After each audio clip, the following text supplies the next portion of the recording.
Olá, eu sou Fernanda Lima e estamos em mais um Evangelho Online, com o tema Conhece-se a árvore pelo fruto e missão dos profetas. Aproveite esses momentos iniciais para pegar o seu Evangelho segundo o Espiritismo e abrir no capítulo 21. Coloque também a sua água para ser magnetizada. No nosso momento de oração, os bons espíritos sempre nos ajudam com uma energia positiva que favorece os nossos tratamentos médicos. Nós estamos aqui com o nosso irmão Emanuel, aqui da Federação Espírita Paraibana, trabalhador das artes, não é isso? Sim. Ai, que bom. E também o nosso irmão Mauro, trabalhador da Federação e do Centro Espírita Leopoldo Cirne, aqui na cidade de João Pessoa, Paraíba. Então, para este momento inicial, vamos convidar o nosso irmão Emanuel para a prece de abertura. Então vamos elevar nosso pensamento a Deus, nosso Pai, Jesus, amigo maior, agradecendo por essa oportunidade de estarmos levando a doutrina espírita, esclarecendo aos ouvintes sobre a importância desse tema que será debatido hoje. Jesus nos abençoe hoje, amanhã e sempre, que assim seja. Graças a Deus. Então, para começar o nosso estudo, vamos abrir aqui no capítulo 21, haverá falsos cristos e falsos profetas. Já no item 1, conhece-se a árvore pelo fruto. Vamos à leitura. A árvore que produz maus frutos não é boa, e a árvore que produz bons frutos não é má. Porquanto cada árvore se conhece pelo seu próprio fruto. Não se colhem figos nos espinheiros, nem cachos de uvas nas sarças. O homem de bem tira boas coisas do bom tesouro do seu coração, e o mal tira as más do mau tesouro do seu coração. Porquanto a boca fala do que está cheio o coração. Essa passagem você pode encontrar em São Lucas. Vamos ao item 2.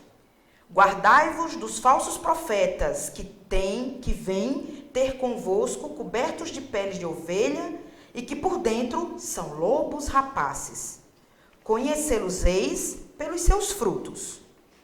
Podem colher-se uvas nos espinheiros ou figos nas sarças?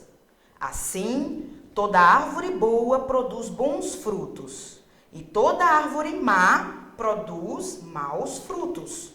Uma árvore boa não pode produzir frutos maus, e uma árvore má não pode produzir frutos bons.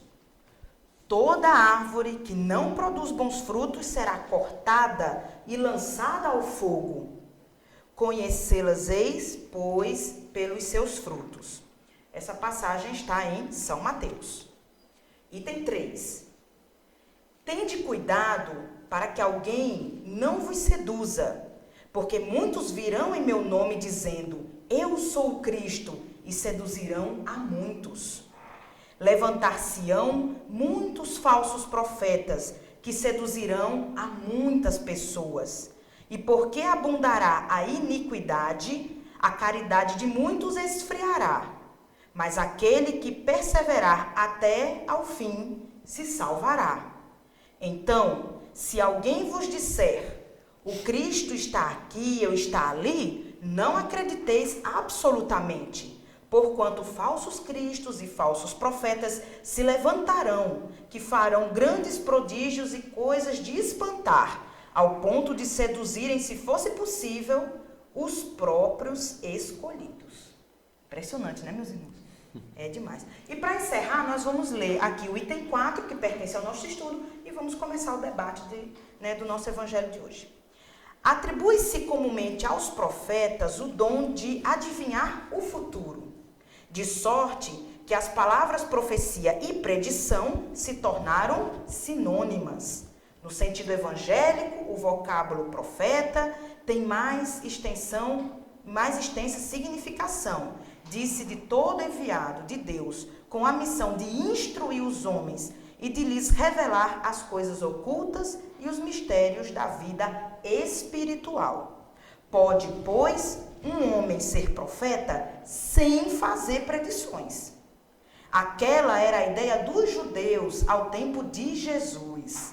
Daí vem que quando o levaram à presença do sumo sacerdote Caifás, os escribas e os anciãos, reunidos, lhe cuspiram no rosto, lhe deram socos e bufetadas, dizendo: Cristo, profetiza para nós e dize quem foi que te bateu.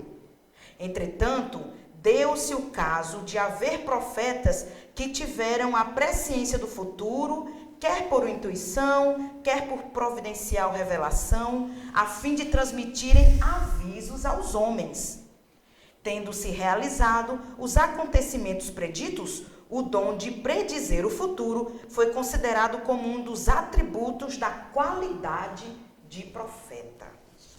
Pois é, meus irmãos, depois dessa leitura, nós vamos voltar para o item 1 e abrir aqui o espaço para que os nossos irmãos possam comentar. Fiquem à vontade.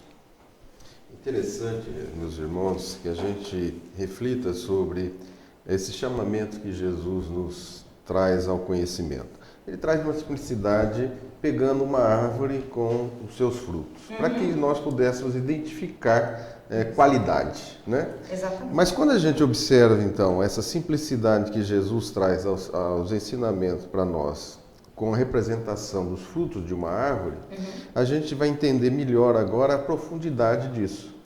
Para que uma árvore possa oferecer algum fruto, ela tem que estar desenvolvida, ela tem que atingir seu ápice, né? Tem que atingir toda a sua capacidade pela qual ela é constituída, pela sua organização. Então Jesus mostra isso, a solidificação daquilo que você vai produzir. E chama atenção de que não pode haver diferenças ou erros nessa produção. Então aquele que está solidificado, consistente, atingiu a sua capacidade produtiva, a produção dele advém dessa qualidade que ele tem. Por isso que ele diz, as árvores boas só podem dar bons frutos e as árvores más, maus frutos.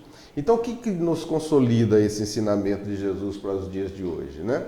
Mostrando então que a gente tem que trabalhar essa consolidação desse conhecimento, baseado então na nossa fé raciocinada, para que a gente possa ser o porta-voz dos seus ensinamentos, da compreensão desses ensinamentos e fazer com que todos nós possamos progredir dando os bons frutos. Que nós sejamos, então, portadores dessa compreensão, dessa simplicidade, mas dessa profundidade que Jesus nos chama a atenção, para que os nossos frutos sejam saborosos, frutos que podem trazer equilíbrio, harmonia, paz, tranquilidade, através das nossas ações. Os nossos frutos são as nossas ações. Interessante. É interessante realmente que essa expressão, ela revela o quê? Né? Que conhece a árvore simboliza o quê? Nós. Né? E os frutos são as nossas ações, os nossos atos, né? Como ele falou. Né? Então, assim, a qualidade das nossas ações revela o grau de nosso adiantamento moral, caracterizado os cristãos que somos. Então, realmente, os nossos atos,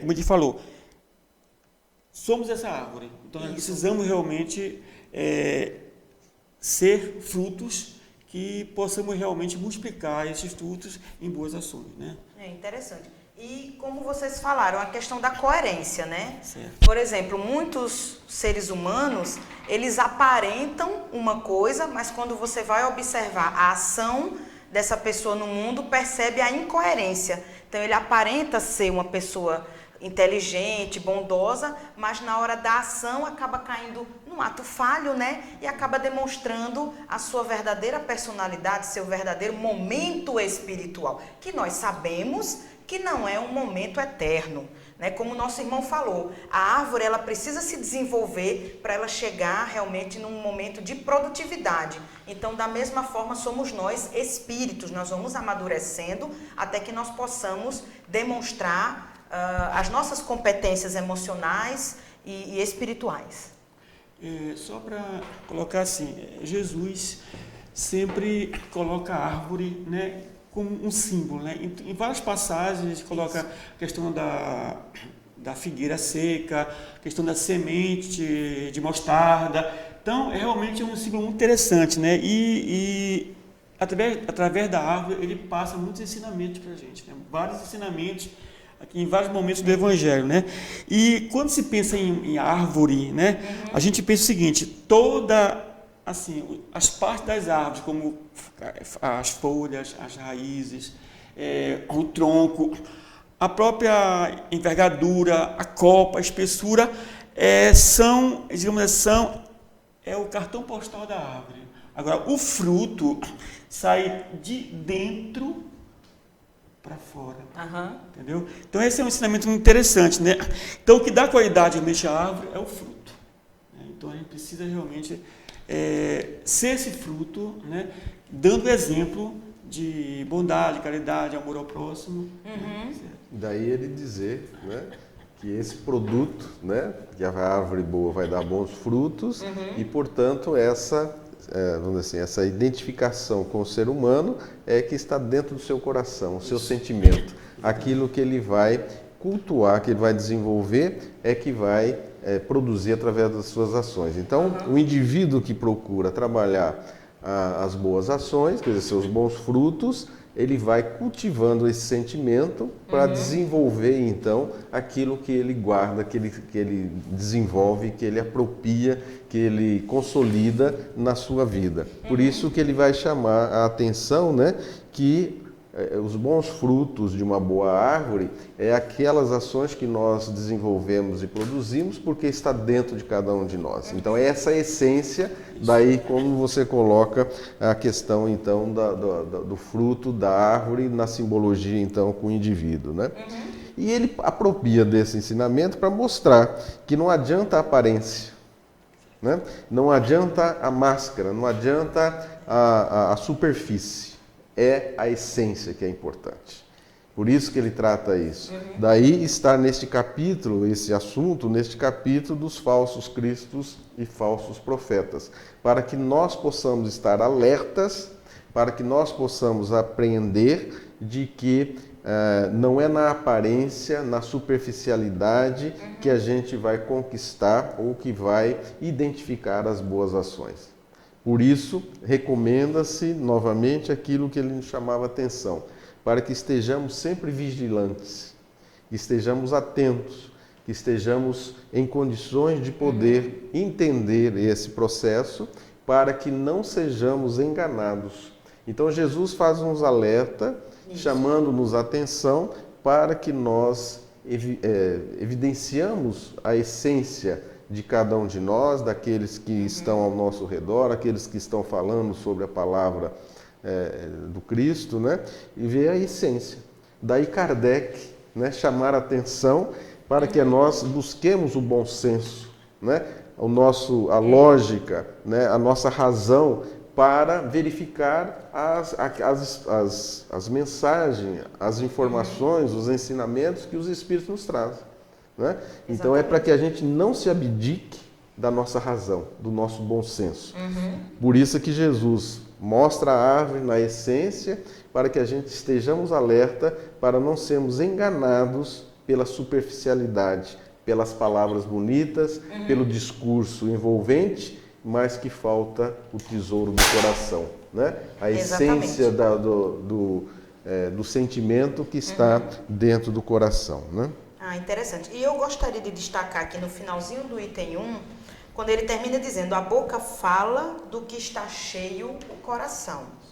Porque muitas vezes nós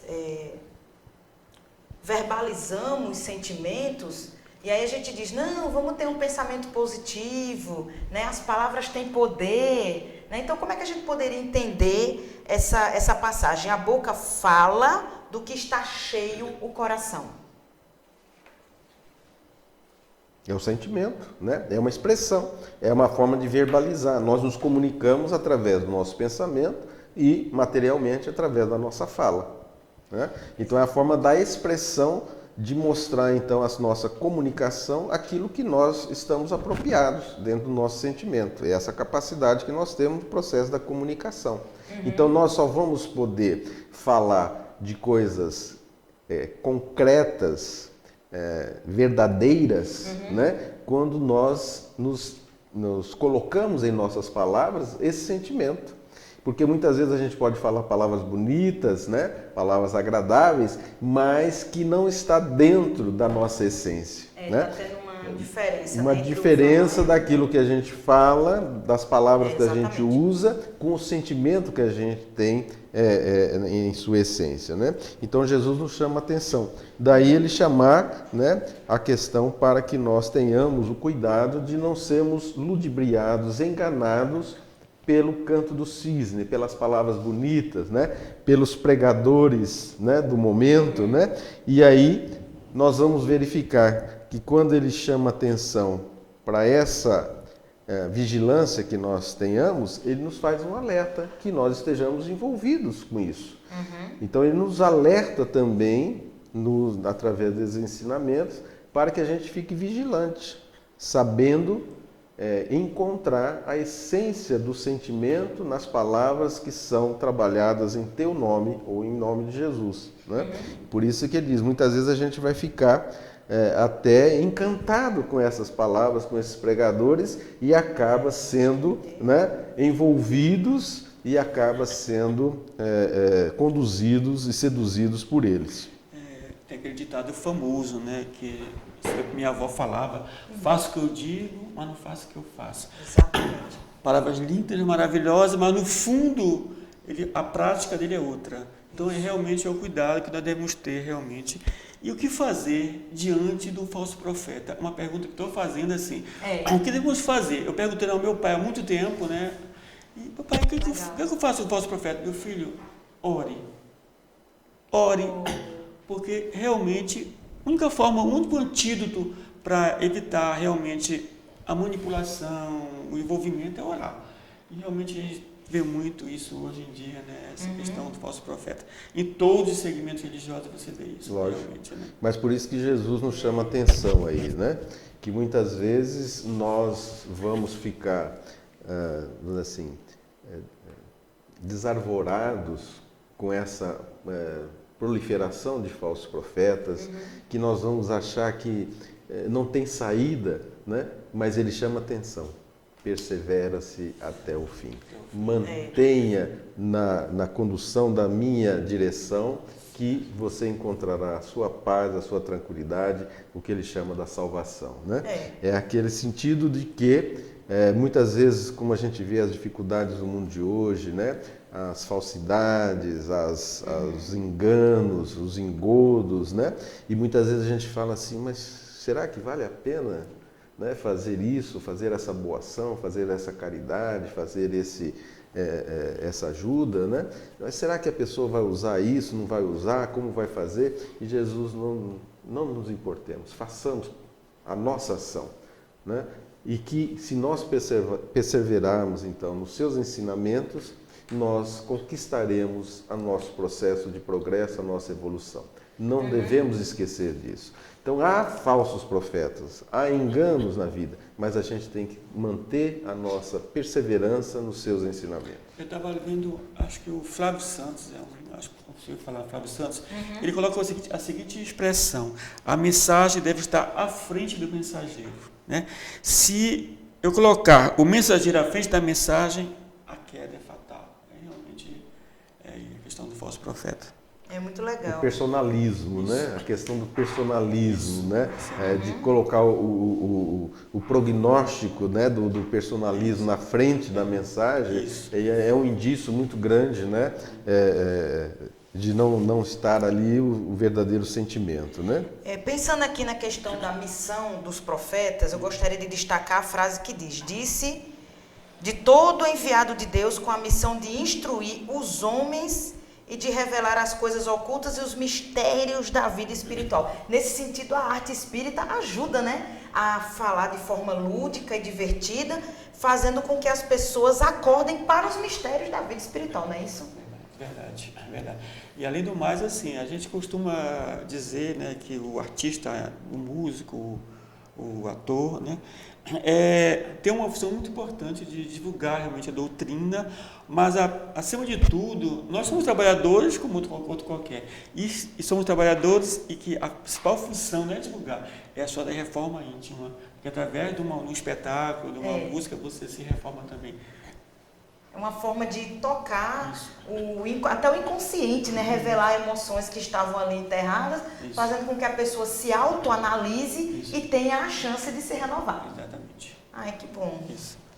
Então, quando a gente fala em revelação, né, que é trazer aquilo que está desconhecido, né, então a proposta de conhecer a realidade, conhecer a vida, né, nós vamos entender que, do ponto de vista do sentimento, né, do sentimento inato que nós temos com o Criador, essa descortinação, essa revelação vai se dando à medida que a gente vai tendo condições de ir entendendo os mecanismos, as leis divinas, né? Então, à medida que há um amadurecimento da humanidade, essas revelações vêm sendo trazidas para que nós nos apropriemos cada vez mais da compreensão das leis que regem o universo, né?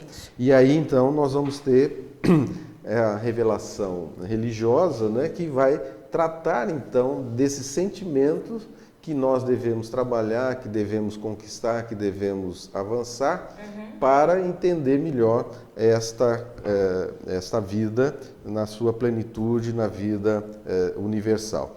E aí, através desse mecanismo de intermediários, portadores da mensagem, né? Que antigamente chamados profetas, e hoje nós temos a doutrina espírita desenvolvendo que esses intermediários são os médiuns, né? E os médiuns têm aqueles, então, nas suas mais diversas modalidades, né? Tem aqueles que podem prever acontecimentos futuros, mas nem todos os médiuns têm essa possibilidade, né? Então depende do tipo de mediunidade e da missão de cada um desses médiuns, antigamente chamado de profetas, né? Então a doutrina espírita é considerada uma terceira revelação, uma terceira das revelações morais, porque vem descortinar, revelar a nossa compreensão, a verdadeira natureza do ser humano e a dimensão da vida, né? Que todos nós somos imortais. E dessa forma vem trazer então a necessidade da conquista desse sentimento que Jesus vinha nos mostrar, que é o sentimento que permeia todo o universo, que é o amor, né? O amor a Deus, ao próximo, como a si mesmo. Ok, então nós já estamos nos encaminhando, né, para a parte final do nosso estudo. Eu gostaria que o nosso irmão Emanuel deixasse aí a sua reflexão, a sua mensagem para os nossos queridos internautas, telespectadores, os nossos irmãos que estão nos acompanhando no Evangelho de hoje. Então, assim, né, para concluir, a gente pode falar que reconhece os verdadeiros cristãos pelos seus atos, né? E não são pelas palavras nem as promessas ostensivas que caracterizam as pessoas do bem, mas sim pelas suas obras. Então, realmente, essa é a mensagem que eu deixo. Focar na ação, né? Pegar todos os talentos, todas as habilidades que nós temos e trabalhar para o bem. Em favor do bem. Em favor do bem, não é isso? Porque essa repetição, essa prática vai realmente internalizando em nós espíritos e aí finalmente vai chegar a evolução espiritual, não é isso? E sustentadas por valores exclusivamente morais. É isso aí. Legal. Então, gostaria também de deixar esse espaço para o nosso irmão Mauro deixar a sua última reflexão. A mensagem do Evangelho da noite de hoje nos reflete, então, essa consolidação que nós possamos desenvolver em cada um de nós, que as nossas ações, os frutos que nós poderemos trabalhar, seja pautada, então, na essência do sentimento, que é aquilo que Jesus veio nos trazer, o sentimento do amor ao próximo. Prática do bem, a querer fazer ao outro aquilo que gostaria que o outro fizesse, é a nossa direção maior que ele nos deixa e que todos nós possamos, então, conquistar essa compreensão e fazer disso o nosso sentido maior da nossa existência, para que nós possamos ter a conquista de nós mesmos para avançarmos no nosso progresso. É É isso aí, graças a Deus. Então vocês, queridos amigos, queridas amigas, né, vocês podem repetir esse evangelho em casa, né? Geralmente ele é feito uma vez por semana, no mesmo dia e horário, semanalmente. Convide seus familiares, seus amigos para participar e institua em seu lar a prática do evangelho no lar. É muito interessante. Para você que está passando por algum problema e precisa de uma iluminação espiritual, ou você que está num bom momento da sua vida, é uma oportunidade semanal de agradecer a Deus e ao nosso irmão Jesus pelo sucesso que você está tendo. Então nós estamos concluindo agora o nosso estudo do início do capítulo 21. Depois, com calma, releia, estude mais, porque todo esse conhecimento que você está vivenciando conosco agora vai entrar, né, no seu espírito e vai fazer com que você melhore, né, acelere a sua evolução espiritual. Bom, para finalizar, nós vamos pedir para o nosso irmão Mauro fazer a prece de encerramento.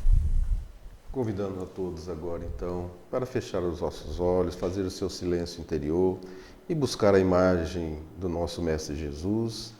Possamos inicialmente agradecer pela vida, pela oportunidade que estamos tendo do aprendizado, da reflexão sobre a nossa existência e que Ele nos acoberte com as suas bênçãos de paz, de harmonia, que todos nós possamos buscar a nossa felicidade em cada dia, avançando no nosso progresso. Muita paz para todos. Graças a Deus e até a próxima. Um grande abraço.